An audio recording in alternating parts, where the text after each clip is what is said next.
Good afternoon, everybody. Whoa! That's why I'm not in the show. I've seen quite a few of you that I do know, but for those of you that don't know me, I am Dan Maxey. I'm the current president of the Arts Alive group, and today is our first attempt at bringing theater back to the community.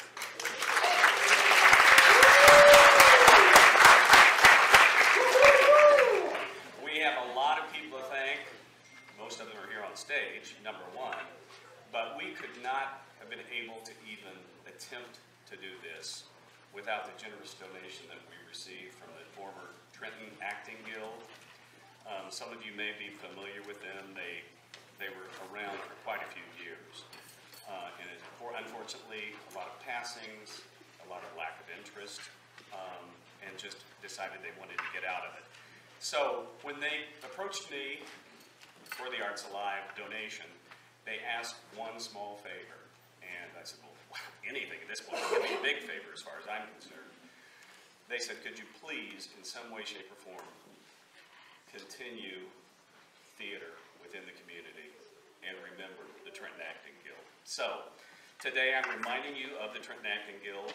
We were able to do this, and hopefully many, many more. This is the first. As I was telling some people earlier, we're going to start with the community and get as much involvement as possible. Then we're going to move up and get bigger and bigger and bigger. So for any of you that are interested, please come to one of our Arts Alive meetings.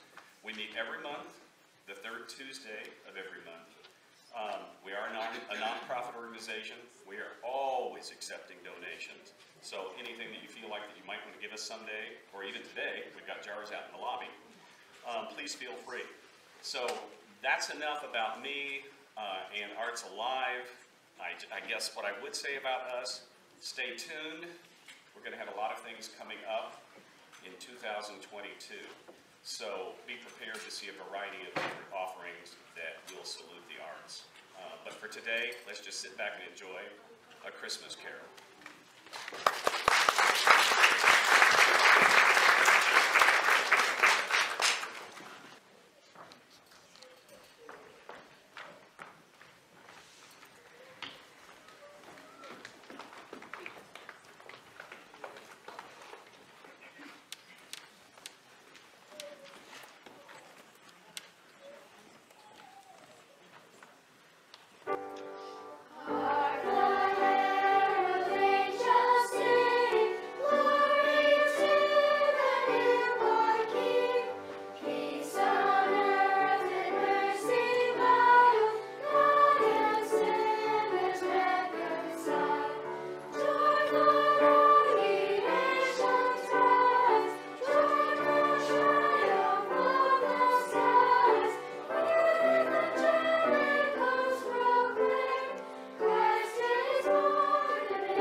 Marley was dead, to begin with. The register of his burial was signed by the clergyman, the clerk, the undertaker, and the chief mourner. Scrooge signed it too. There can be no doubt that old Marley was as dead as a doornail. Scrooge knew he was dead? Of course he did. How could it be otherwise? Scrooge and he had been partners for I don't know how many years. Scrooge was his sole executor, his sole administrator, his sole friend, and his sole mourner. There can be no doubt Marley was dead. This must be distinctly understood. Otherwise, nothing wonderful can come of the story I'm going to relate. Scrooge never painted out old Marley's name. There it stood above the warehouse doors for years afterward. Scrooge and Marley. Oh, but he was a tight-fisted hand at that, grindstone Scrooge. A grasping, screeching, scraping, clutching, wrenching, covetous old sinner. External heat and cold had little influence on Scrooge. No warmth could warm, or wintry weather chill him. Nobody ever came upon the street to him and said, with gladsome faces, "My dear Scrooge, how are you?" No beggar implored him to bestow a trifle. But what did Scrooge care? It was the very thing he liked. Once upon a time, of all the good days of the year, Scrooge sat busy in his counting house on Christmas Eve. The door was open to keep an eye on his clerk.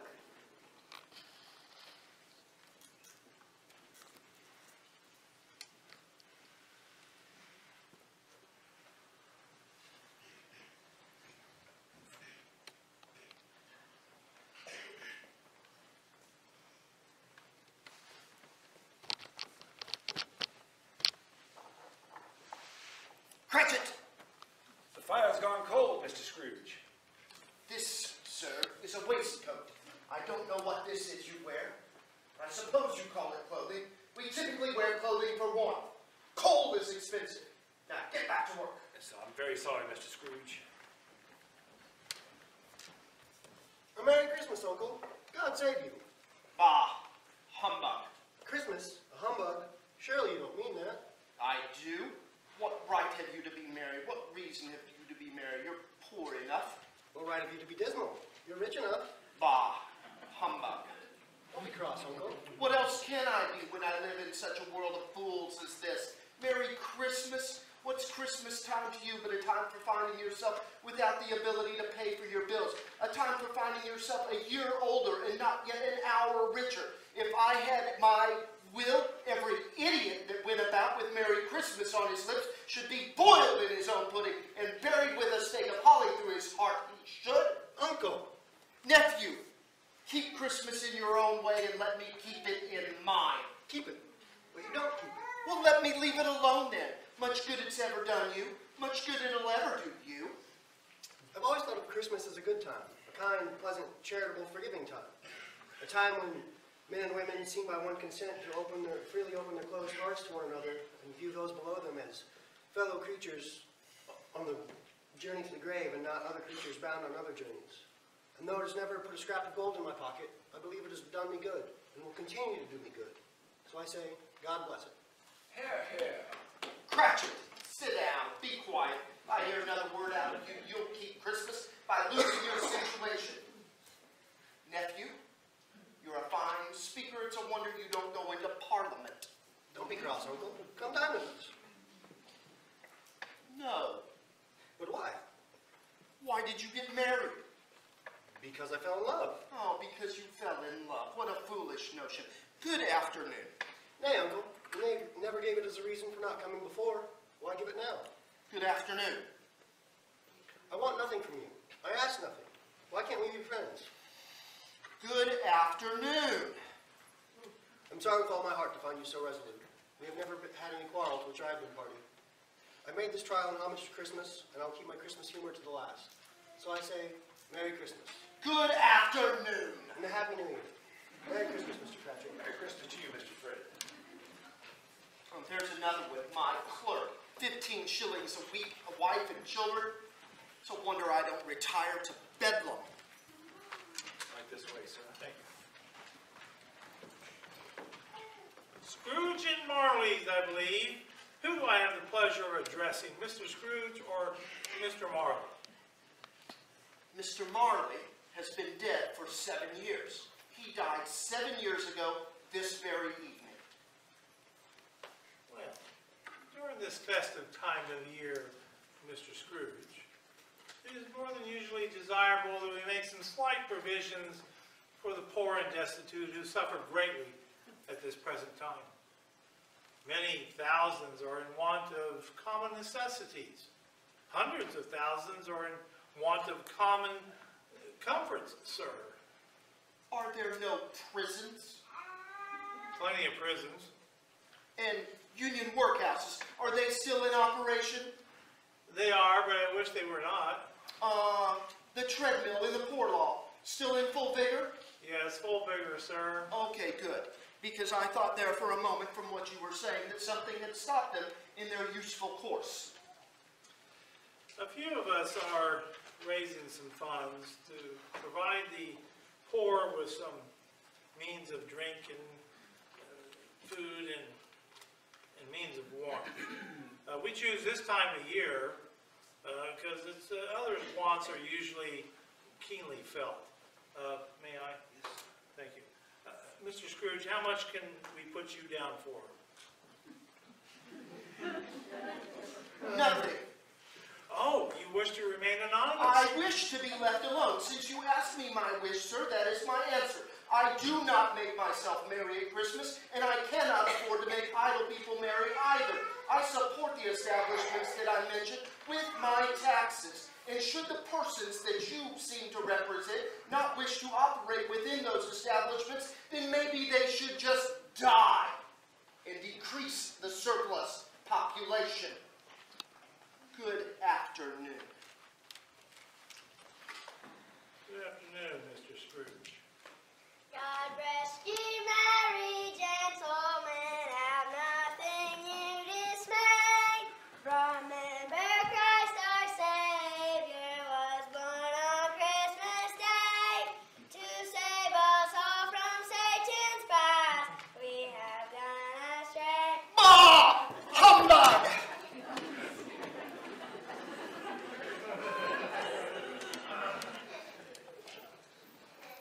I suppose that you will want all day tomorrow.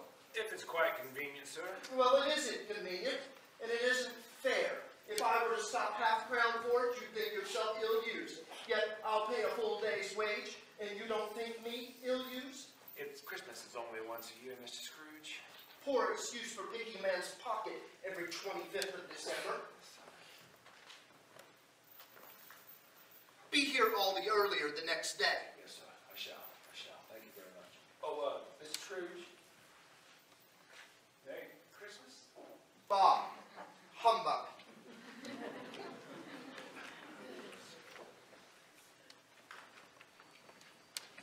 Scrooge had not thought of Marley since that afternoon, but when he put his key in the lock of the door, he saw in the knocker, without it having undergone any intermediate process of change, not a knocker, but Marley's face. When he looked fixedly at this phenomenon, it became a knocker once again. To say he was not startled, or that his blood was not conscious of some terrible sensation, would be untrue. He then did pause, and with a moment's irresolution, he closed the door and looked behind it first. He then double-locked the door, which was not his habit to do. He made a careful check of his house. No one was there. He then sat before the fire to take in his gruel.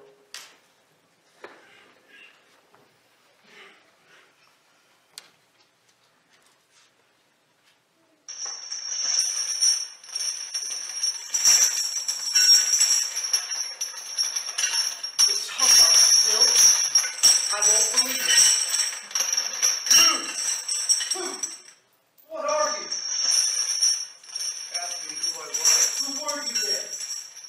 In life, I was Jacob Martin, your partner. You don't believe in me? I don't. What evidence do you need of my reality beyond your senses? I don't know.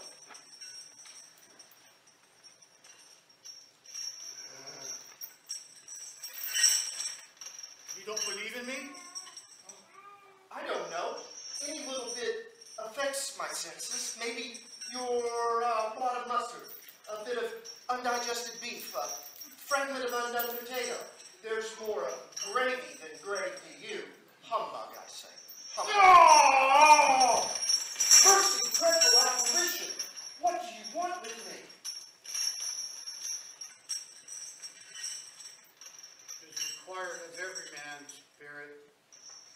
travel amongst his fellow men and wander the world far and wide.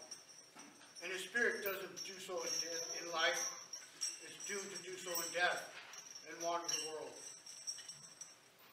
Witness what it cannot share on, should have shared on earth, and turn to happiness.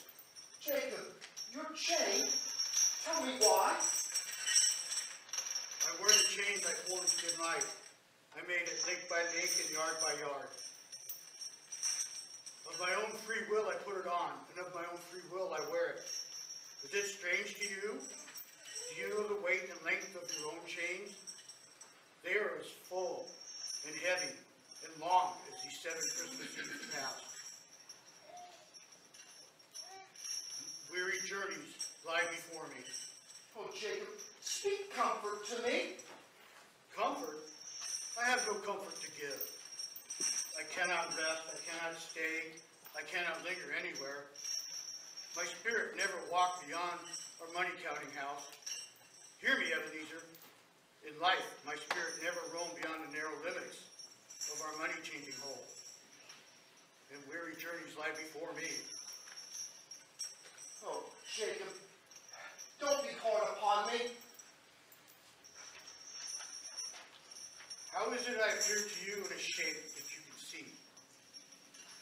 I come here tonight to warn you that you have yet a chance and hope to escape my fate.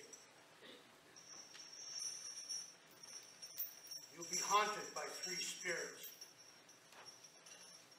Is that the hope and chance you mentioned, Jacob? Yes, it is. I think I'd rather not. Without their visits, you cannot hope to escape the path I tread. Expect the first tomorrow night when the clock strikes 1. Couldn't I just have them all at once and get them over with, Jacob? No! Expect the second the next night at the same hour. The third on the next when the clock's finished striking midnight. Look to see me no more, Ebenezer, and remember what has passed between us.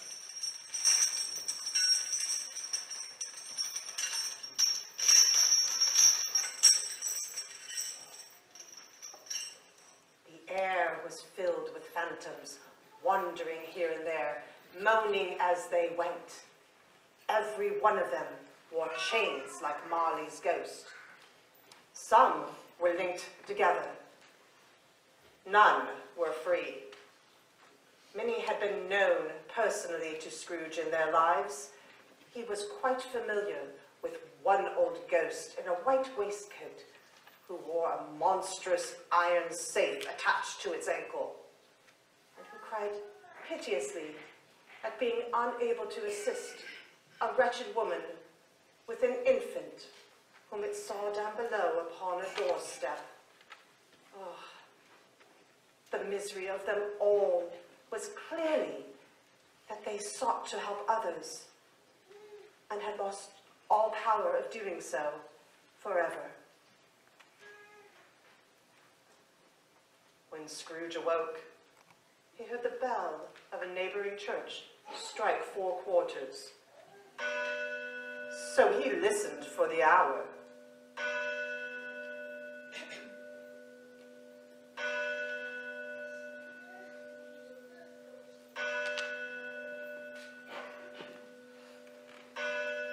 To his astonishment, the bell went on from 6 to 7, and then from 7 to 8, and regularly on up to 12. 12? It was past 2 when he went to bed. The clock was wrong. Why, it's not that I could have slept through an entire day and longed to the next night. The hour itself and nothing else.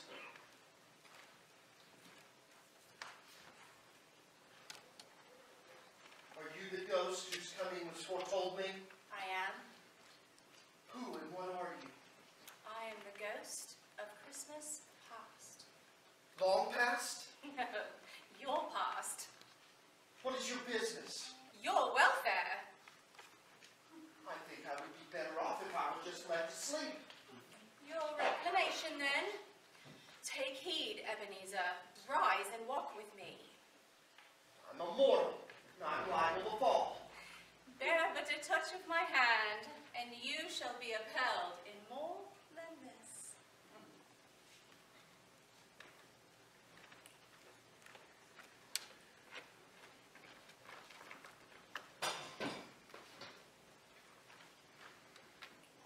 Good heaven, I was a boy here. Why, your lip is trembling. And what is that on your cheek? Huh, a pimple. Lead me wherever you wish. You recollect the way? Remember it, I could walk it blindfolded. Strange to have forgotten it for so many years. Let us move on. These are the shadows of the things that have been. They have no consciousness of us. The school is not yet quite deserted. A solitary child, neglected by his friends, is left there still. I know. Poor boy. I wish... Oh, it's too late now. What's the matter? Oh, it's just that there was this little boy that came and sang a Christmas carol to me earlier this evening. I should like to have given him something, that's all. Let's see another Christmas. Dear brother, I've come to bring you home. Dear brother, to bring you home. Home, little fan? Home forever and ever. Father's so much kinder than he used to be. That home's like heaven. He spoke to me so gently one night when I was going to bed. I was not afraid to ask him once more if you might come home. And he said yes, you should, and sent me in a coach to bring you. You ought to be apprenticed, a man, and I'm never coming back here. But first, we have spent all Christmas long together. Have the merriest time of the world. You were quite a woman, little fan. Always such a delicate creature, whom but a breath might have withered. But she had a large heart. You're right, Spirit. I'll not gainsay it. She died a woman and had, as I think, children. One child. True, your nephew. Yes.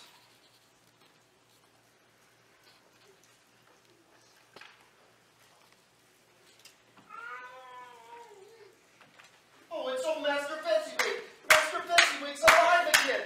Hilly-ho! Hey, let's make some room here. Let's make lots of room. Hilly-ho, Dick.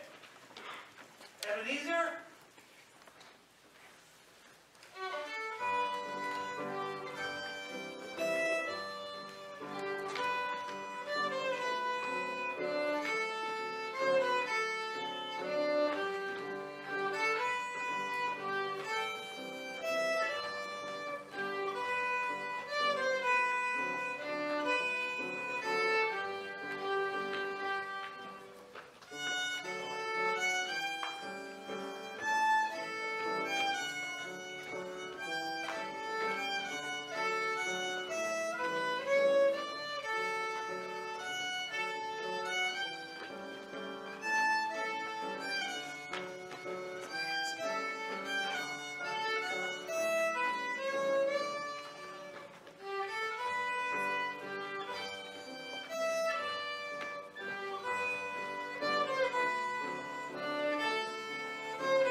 wonderful man. Yes, he is.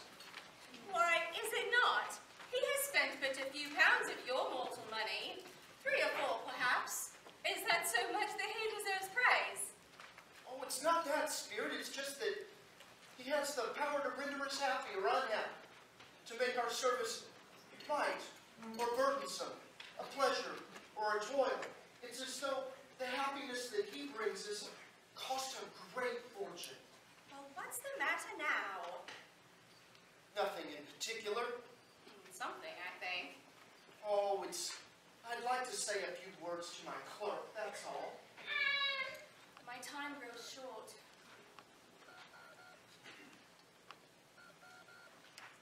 This was not addressed to Scrooge, nor to anyone whom he could tell, but it had an immediate effect. For he saw himself again.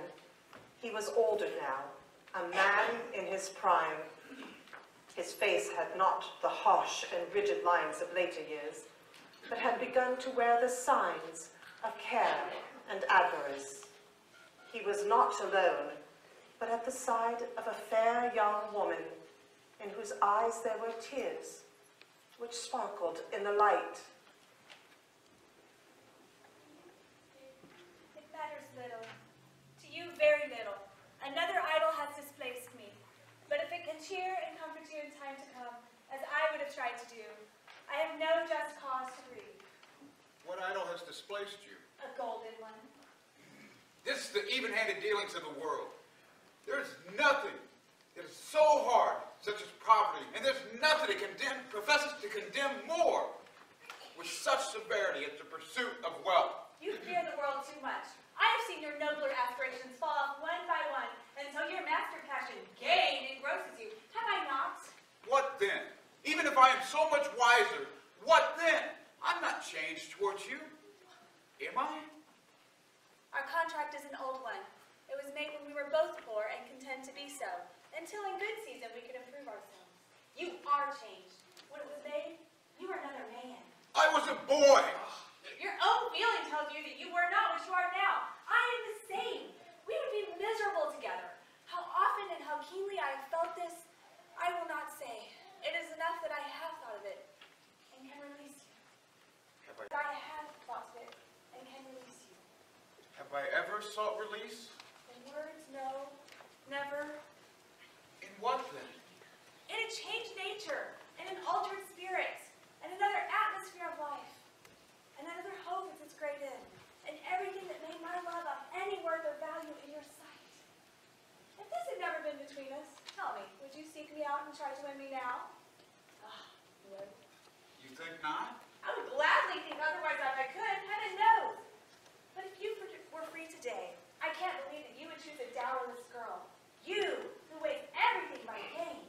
You'd be sorry that you married me because I have no money. And so, I release you. With a full heart, for the love of him you once were. You may have pain in this, but in a very brief time you will gladly forget as an unprofitable dream from which you are happy to be. May you be happy in the life you have chosen. Farewell. Spirit, show me no more. Why do you delight to torture me? One shadow more. No more, Spirit. I don't wish to see it. Show me no more. But the spirit was relentless and made Scrooge see what happened next. They were in another scene and place, a room not large or handsome, but quite comfortable.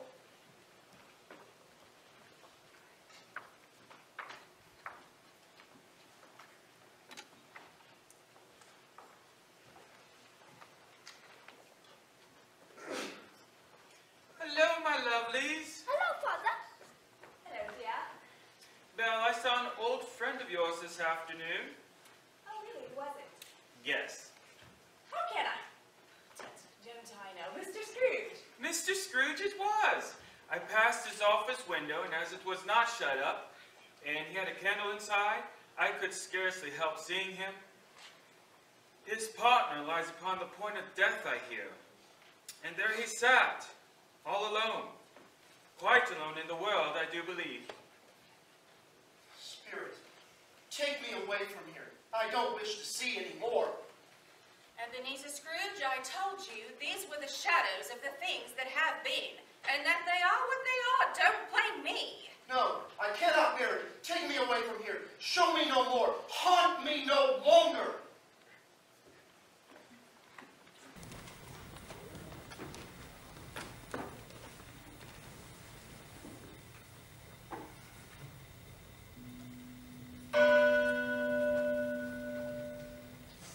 king Wenceslas went out on the feast of Stephen, when the snow lay round about, deep and crisp and even. Brightly shone the moon that night, though the frost was cruel, when a poor man came in sight, gathering winter fuel. Sire, the night is darker now, and the wind blows stronger. Fails my heart, I know not how, I can go no longer. Mark my footsteps, my good page, tread thou in them boldly. Thou shalt find that winter's rage freeze ice blood less coldly. In his master's step he trod, where the snow lay dented. Heat was in the very sod which the sage had printed. Therefore, Christian men, be sure, wealth or rank possessing, ye who now will bless the poor, shall yourselves find blessing. Scrooge, know me better, man. I am the ghost of Christmas present. Look on me. You've never seen the like of me before. Never.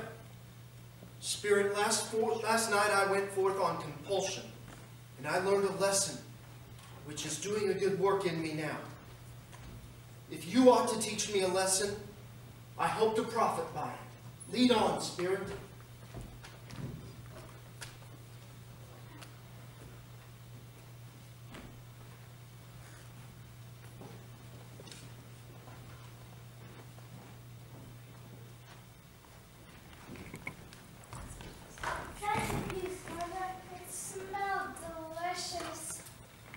Why, whatever has your precious father? Your brother Tiny Tim and Martha weren't as late last Christmas Day by half an hour. Here's Martha, Mother. There's Martha, Mother. Pray, there's such a goose, Martha. Why, bless your heart alive, my dear, how late you are. We had a great deal of work to finish up last night and had to clear away this morning, Mother. Well, never mind, as long as you've come. Here, sit, have a warm by the fire. Lord bless ye. No, there's Father coming. Hide, Martha, hide. Merry Christmas, my dears. Merry Christmas. Right this way, my dear lad. Here you are. Hello. Merry Christmas. What? Where's Aunt Martha? Not coming. Not coming? Not coming on Christmas Day? She's in. Oh, there she is. Hello, Martha. Merry Christmas, my dear. So glad to see you. And how did Tiny Tim behave? As good as gold, my dear. Even better. Somehow he gets quite thoughtful sitting by himself so much, and he thinks the strangest things you ever heard. He told me, coming home today, that he hoped that people saw him in church, and since he's a cripple, that it might be pleasant for them to remember upon Christmas Day who it was that made lame beggars walk and blind men see. He is an exceptional lad, our Tim, and I believe he's getting stronger. Yes, I think he's getting stronger and healthier every day. Don't you think, my dear? We are truly blessed. We have all of our family here with us at Christmas. And a Merry Christmas we shall have. A Merry Christmas, my dears, and may God bless us. God bless us. Everyone. Spirit, tell me if Tiny Tim will live. I see a vacant chair sitting in a chimney corner, and a crutch, ownerless, but carefully preserved. If the shadows remain unaltered by the future, this child will die. No, kind Spirit, please tell me that he will be spared. If these shadows remain unaltered by the future, no Christmas will see this child here. What then?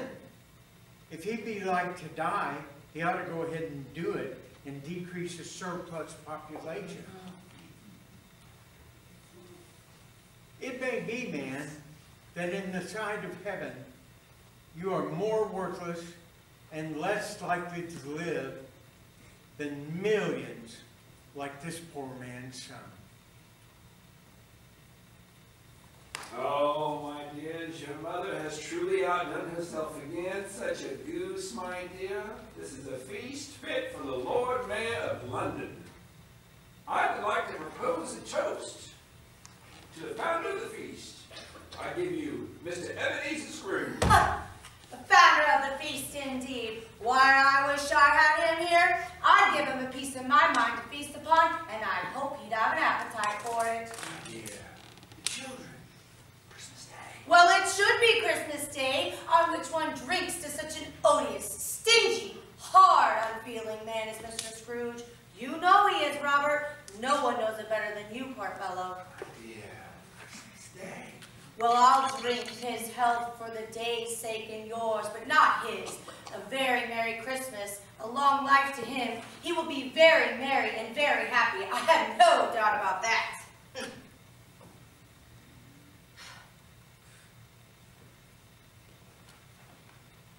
My dear, please don't let your thoughts of Mr. Scrooge spoil your Christmas cheer.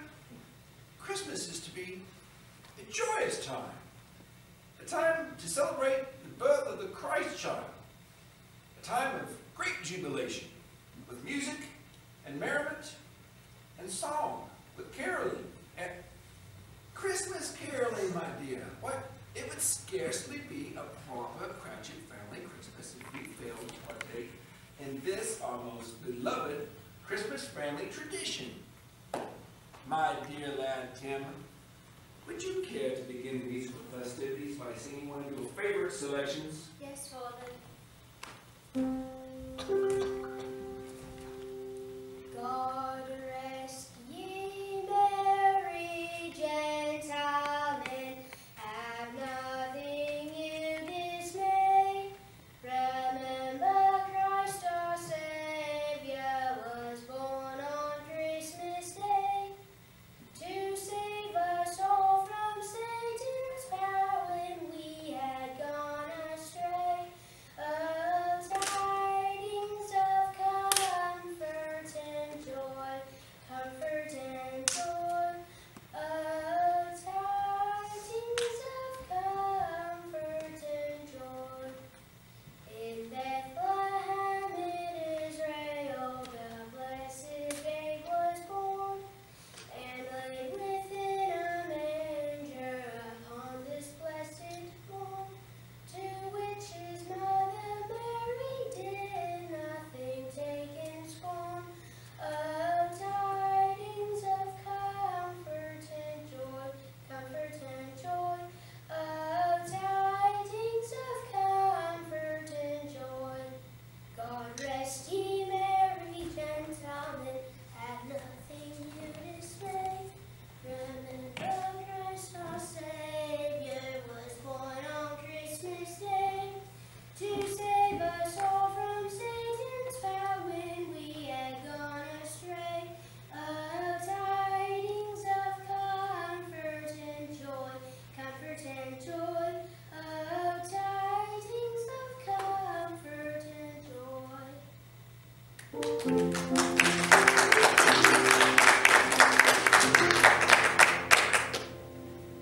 I saw three ships come sailing in on Christmas Day, on Christmas Day. I saw three ships come sailing in on Christmas Day in the morning. And what was on the ships so three on Christmas Day, on Christmas Day? And what was on the ships so three on Christmas Day in the morning? The Mother Mary and Christ were there on Christmas Day, on Christmas Day. The Mother Mary and Christ were there on Christmas Day in the morning.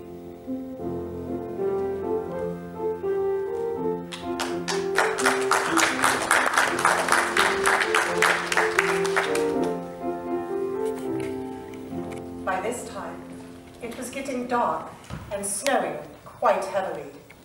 And as Scrooge and the Spirit walked along the streets, the brightness of the kitchens and the parlors and So many wonderful rooms was beautiful. Scrooge and the spirit stopped when they reached the home of his nephew, Fred.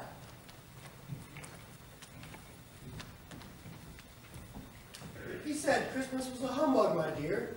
As I live and breathe, he believed it. More shame for him, Fred. He's a comical old fellow, and that's the truth. Not so pleasant as he might be. His offenses carry their own punishment, however, and I have nothing to say against him. I'm sure he's quite rich, Fred. At least you always tell me so. What of that, my dear? It's of no use to him. He doesn't make himself comfortable with it. He doesn't do any good with it. He hasn't the satisfaction of thinking he's ever going to benefit us with it. I have no patience with him. Oh, I have. I'm very sorry for him. I couldn't be angry with him if I tried. Here, he takes it into his head to dislike us and doesn't come for dinner. He doesn't lose much of a dinner. Indeed, I think he loses a very good dinner. He loses some pleasant moments, which could do him no harm. And I'm sure he loses pleasanter companions that he could find in his own thoughts, either in his dusty chambers or his moldy office.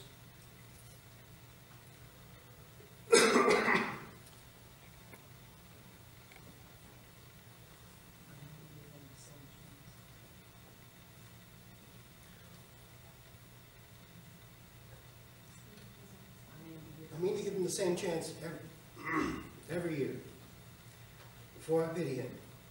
He may rail at Christmas till he dies, but I defy him. He can't help thinking better of it if he finds me coming around year after year in good humor, saying, "Uncle, how are you?" Even if it leaves him in the vein to leave his clerk 50 pounds. That's something. Fred and his pretty wife welcomed their guests for some parlor games. Oh, look, Spirit. Here's a game. Let's just a half hour more. Just one more, Spirit. I'm thinking of something. Is it an animal? Yes. A disagreeable animal? Yes. A savage animal? Yes. Does it growl? Yes.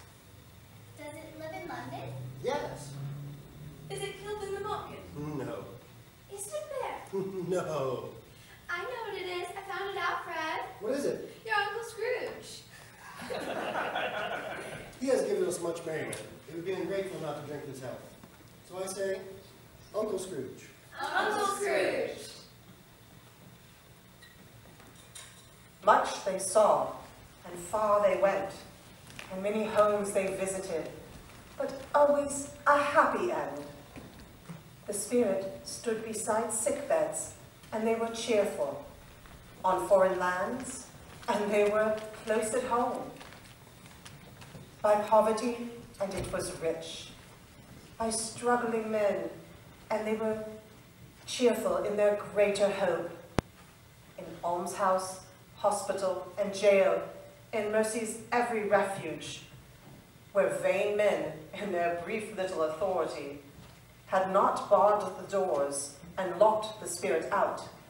The spirit gave his very blessing and taught Scrooge his precepts. Scrooge became acquainted with want and ignorance. He was shocked by them. Have they no refuge? Have they no resource? Have they no prison? Have they no workhouse?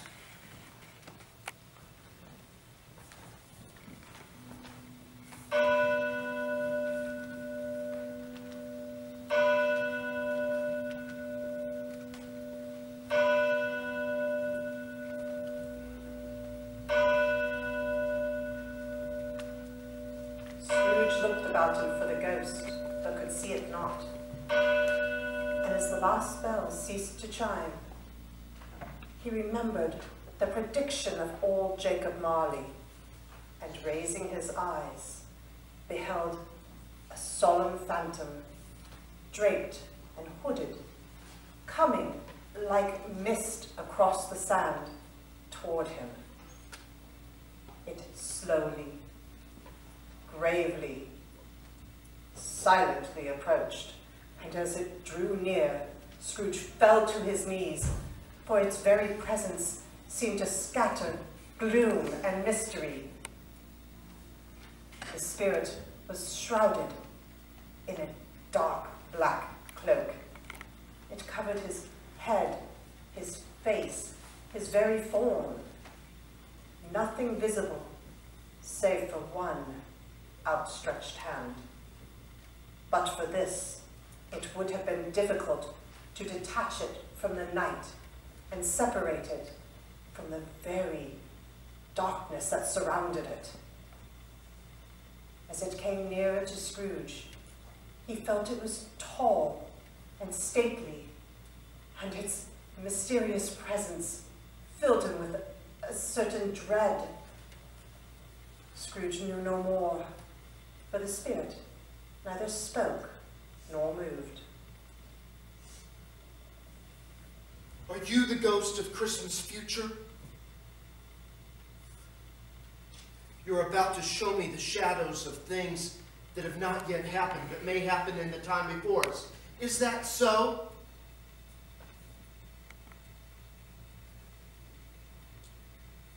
Spirit, I know that you intend to do me good, and I know that I should profit by your lessons.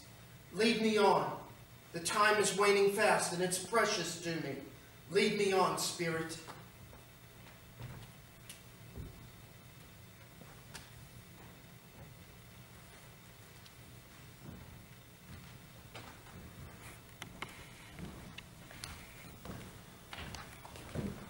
Well, old Scratch has finally met his end, eh? I don't know much about it either way, but I do know he's dead. How did he die? I don't know. I think he died last night. What I want to know is what happened to his money. I don't know. Maybe he left it to his company, perhaps. Maybe. All I know is he didn't leave it to me. They left the busy scene and went to another part of town where Scrooge had never been before, but he was familiar with its situation and bad repute.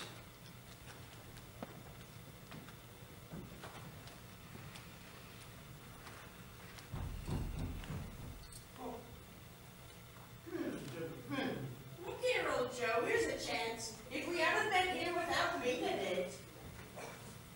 What do you got there? Every person has a right to take care of themselves. He always did. Who's the worse for a loss of a few things like these? Not a dead man, I suppose. Hey, those are my things! What's this? Oh, that's his shirt. You can look through that shirt till your eyes ache. There's not a hole in it nor a threadbare place. It's the best he had to find one too. They'd have wasted it if it hadn't been for me. What's this? Well, that's curtains from his bed. I took them right down, rings and all. What do you mean wasted it? Well, they put this shirt on and reburied it, to be sure. Someone was fool enough to do it, but I took it off again. He can't look uglier than he did in that one. That's a lie. Here's the end of it, you see. He frightened everyone away from him while he was alive to profit us when he was dead.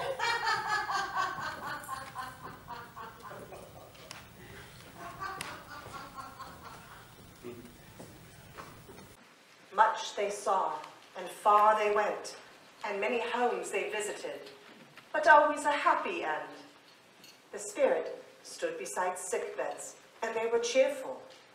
On foreign lands, and they were close at home. By poverty, and it was rich. By struggling men, and they were patient in their greater hope.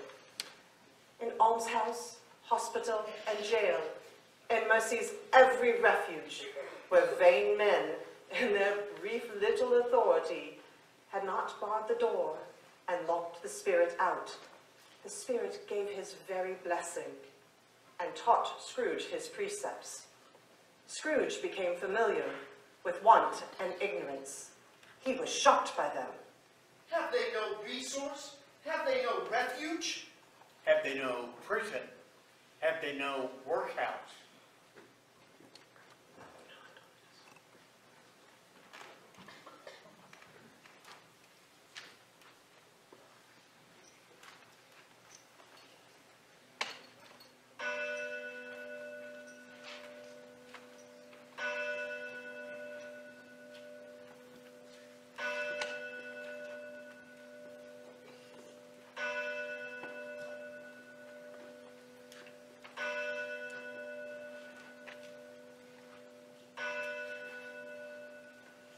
Scrooge looked around for the spirit, but saw it not. And as the last bell ceased to chime, he remembered the prediction of old Jacob Marley, and raising his eyes, beheld a solemn phantom, draped and hooded, coming like mist along the street toward him. It slowly, gravely, silently approached. And as it drew nearer to him, Scrooge fell to his knees, for the very presence of it seemed to scatter gloom and mystery. The figure was draped and shrouded in a deep black cloak. It was covered, its face, its head, its very form. Nothing visible, save for one outstretched hand. If not for this, it would have been difficult to detach it from the night and separate it from the very darkness by which it was surrounded. As it drew nearer to Scrooge, he felt that it was tall and stately, and the very presence of it filled him with a horrible dread. Scrooge knew no more, for the spirit neither spoke nor moved.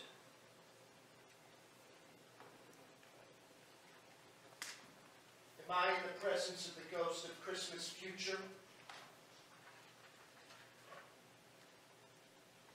You're about to show me the shadows of things that have not yet happened, but will happen in the time before us. Is that so? Spirit, I fear you more than any specter I have seen thus far. But as I know your promise is to do me good, and as I hope to live to be a different man from what I was, I am prepared to bear you company, and do so with a thankful heart. Will you not speak to me? Oh, the time is waning fast, and it's precious to me. Lead on, Spirit, lead on.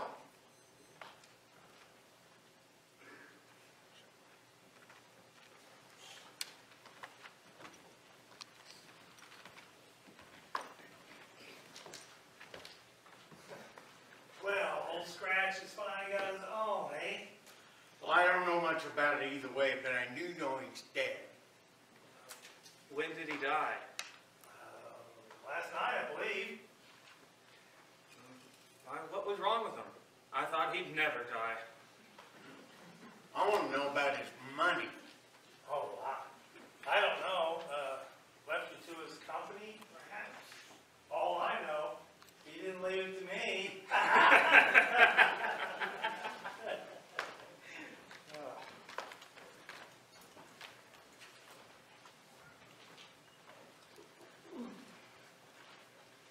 Scrooge and the spirit left the busy scene and went to another part of town, a place where he had never been before, but he was familiar with its bad reputation and its sordid future.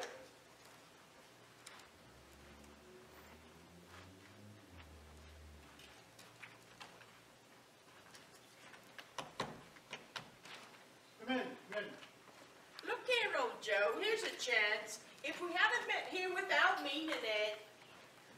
Well, I couldn't have been a better place. Every person has a right to take care of themselves. He always did. Who's the worst for the loss of a few things like these? Not a dead man, I suppose. Hey, those are my things. If he wanted to keep them after he was dead, why wasn't he natural in his lifetime? If he had been, need to have someone to look after him instead of lying out there gasping out his last breath alone by himself. What do you call this? A shirt? Whose answers do you think? There's not a threadbare place or a hole in it. It's the best he had, and a fine one too. They'd have wasted it if it hadn't been for me.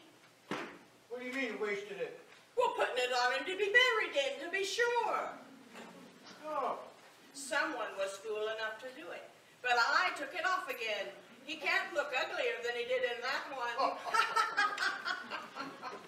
Here's the end of it, you see. He frightened everyone away from him while he was alive to profit us while he was dead.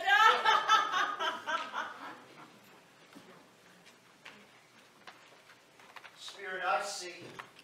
I see. The case of this unhappy man might well be my own. My life tends that way now, I suppose.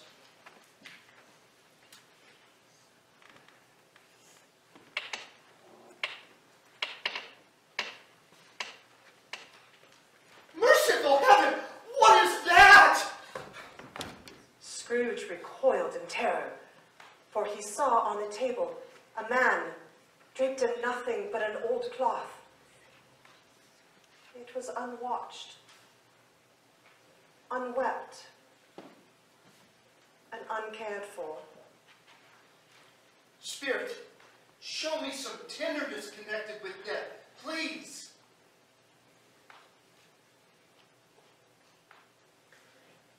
Scrooge looked about for himself, but he was nowhere to be seen. They then entered the home of poor Bob Cratchit and found mother and children seated by the fire.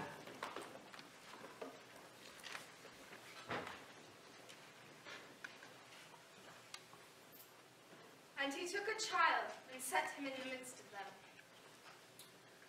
The color hurts my eyes. They're better now. The candlelight makes them weak, and I would not show your father weak eyes for the world when he came home. It should be near his time. Past it, rather. But I think he's walked a little slower these few past evenings, Mother. I've known him to walk with Tiny Tim upon his shoulders very fast indeed. And so have I. And so have I. He was very light to carry, and his father loved him so. It was no trouble, no trouble. I think that's your father at the door now.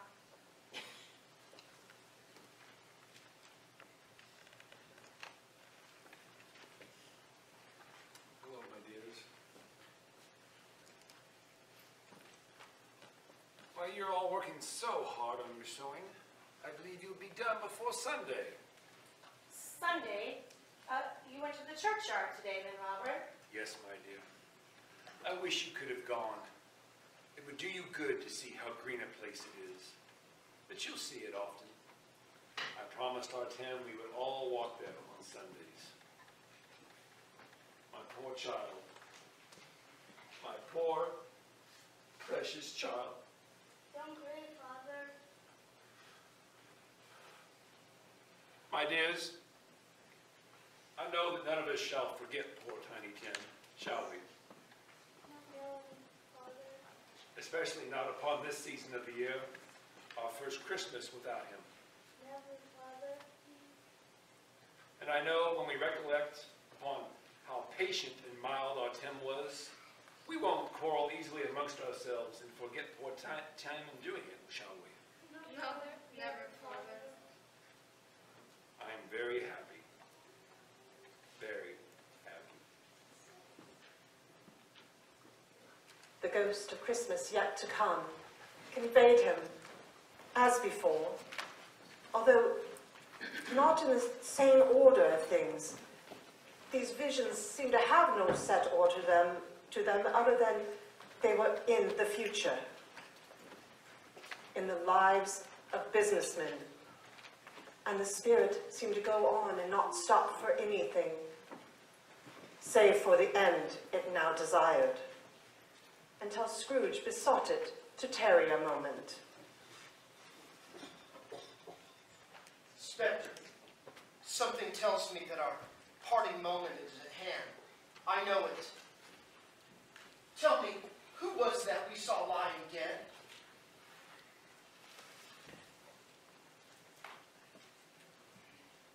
Spirit, before I draw near to that stone to which you point, answer me one question. Are these the shadows of things that may be only? Men's lives foreshadow certain ends, but if they change, the ends will change. Please say that I can change.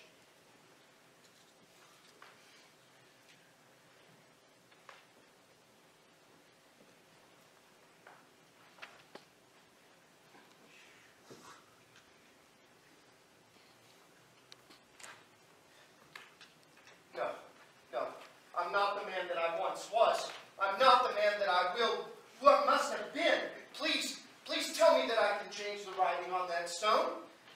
No, Spirit, the presence of all three spirits shall strive within me. I will keep presence. I will keep Christmas in my heart. I will honor its presence within me. I'm not the man that I must have been. Please tell me that I can change the shadows before us through an altered life. Please tell me that I can change. Spirit, tell me that I can change. Tell me that I can change. Spirit, tell me that I can change. Tell me that I can change. Yes, the room was his. Oh, and best and happiest of all, the time before him was his to make amends in. Yes. Ha! I've done it. The spirits have done everything in one night. Oh, I will keep the present and the past and the future within me. Oh, the Christmas time in heavens, and Jacob Marley be praised for this. I say it on my knees, oh Jacob Marley, on my knees. I'm as light as a feather. I'm as happy as a schoolboy. I'm as merry as an angel. Merry Christmas to all, and to all a Happy New Year! Ha ha ha ha ha! Say, you boy, what day is it today? Hey? What day is it today? Today? Why, it's Christmas Day. It is. I haven't missed it. The spirits have done everything in one night. Hello, my fine boy. Hello. Say, do you know the Poulters at the end of the street, over on the corner? I should hope that I did. Oh, a remarkable boy. Do you know if they happen to have the prize turkey still there? What? The one as big as me? A delightful boy, yes. It's hanging there now. It is. Go and get it. I am in earnest. Go and get it and bring it back to me with a man, and I'll give you a shilling. Do it in less than 5 minutes, and I'll give you half a crown. Oh, whatever will I do with that big of a turkey? I know.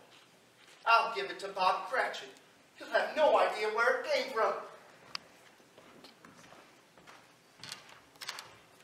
Scrooge donated generously to the poor and needy, and then he set off for Fred's house. He was so nervous, he walked by the door several times before knocking and going in. His nephew welcomed him, as did his wife, and they enjoyed a delicious dinner. He also enjoyed the parlor games afterwards. The next morning, he was ready to meet Bob Cratchit, who, as usual, was late.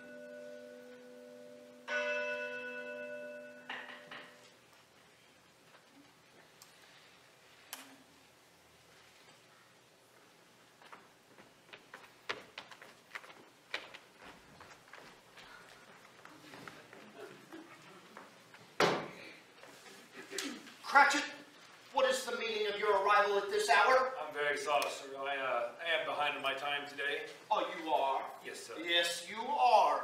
Step this way, if you please. Yes, sir. It shan't be repeated again, sir. Christmas is only once a year. I was making quite merry yesterday. My friend, this sort of behavior will not be stood for, and it will not be repeated. You are right. And therefore, I'm going to raise your salary. I'm going to give you a bonus. This is going to be the merriest Christmas that we've had in many a year. Before you dot another I, Bob Cratchit, we're going to buy some more coal for that fire, and maybe have a cup of soup while we're out. The turkey. Mr. Scrooge, the turkey was from you. Merry Christmas, Bob Cratchit. Scrooge did it all, and infinitely more. And to Tiny Tim, who did not die, Scrooge was like a second father. He was as good a friend, as good a master, as good a man as this good old city had ever seen. It was often said of him that he knew how to keep Christmas well, if anyone did. And may that be said of us, and of all of us. And so, as Tiny Tim observed, God bless us, everyone. Please join us in singing Joy to the World. The lyrics are in your program.